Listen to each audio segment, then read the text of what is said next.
नमस्कार, मैं रूपा रजक सदीनामा की ओर से आ गई हूँ लेकर दिनांक 12 अप्रैल 2023 का संपादकीय लेकर, जिसका शीर्षक है शादी में मिली थी HMT घड़ी, अब पहनता हूँ डिजिटल, जिसे लिखा है हमारे अतिथि संपादक अमर जी ने। लेखक कोरा पर सक्रिय है। आज बात करते हैं घड़ी और उससे संबंधित कंपनियाँ।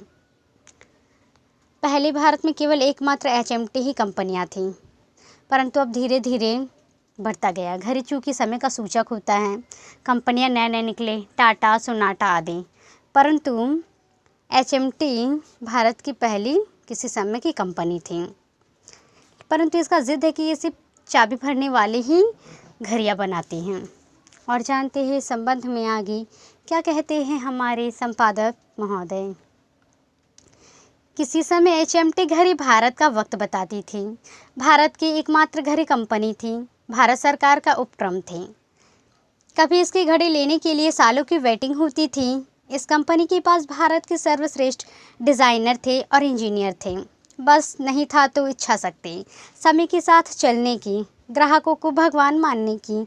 सारी दुनिया क्वार्टज टेक्नोलॉजी में आ चुकी थी, लेकिन HMT की जिद थी कि वह मैनुअल चाबी भरने वाली घड़ियां ही बनाएंगे।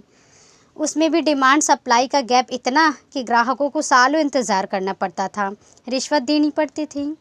कंपनी का मैनेजमेंट सब तरह से कमाता था। ग्राहकों से ब्लैक से पैसे लेते थे, पावरफुल लोगों को समय से घड़ी देकर एहसान कर, और सबसे ज़्यादा क्वार्टज की इलेक्ट्रॉनिक घड़ियां न बनाकर अवैध रूप से विदेशी कंपनियों को मार्केट का हिस्सा देकर। एक समय भारत में बिकने वाली 80% घड़ियां अवैध रूप से भारत आती थी। मज़े की बात तो यह है कि उन घड़ियों के विज्ञापन आदि भी होते थे, फुल ऑफिस थे, बस वैध तरीके से भारत में बिक नहीं सकती थी। ग्राहक भी वही खरीदते, दुकानदार भी वही बेचते। बस भारत सरकार का भ्रम था कि भारत में हम केवल HMT की घड़ी ही बिकने देंगे। इसके पीछे एक पहाड़ी नाला बहता है। HMT के कर्मचारी प्लास्टिक के डिब्बे में घड़ी के पुर्जे रख कर फेंक देते थे और उनके रिश्तेदार आगे जाकर उसे निकाल लेते थे और उसे घड़ी साजों को बेचते थे। फिर एंट्री हुई टाटा की।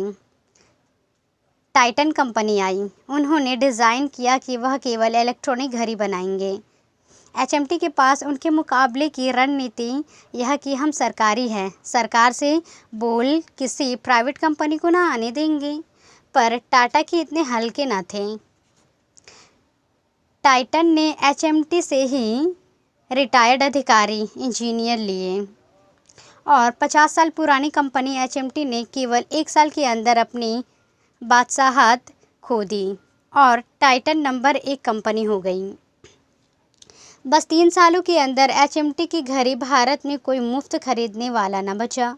आज यह फैक्ट्री अपने गुजरे कल के इतिहास की गवाह है कि जो व्यवसाय के साथ नहीं चलता, ग्राहकों का सम्मान नहीं करता, एक दिन वह मिट्टी में मिल जाता है, भले ही कभी उसकी मोनोपोली रही हो। यह संपादकीय कोरा से लिया गया है। तो ये था दोस्तों हमारा आज का संपादकीय। कल फिर लौटेंगे एक नए विषय, एक नए संपादकीय के साथ। तब तक के लिए नमस्कार। सुनकर देखो, सुनकर देखो, सुनकर देखो जी। ममता राहुल मोदी बोले, लिखे जितेंद्र जी।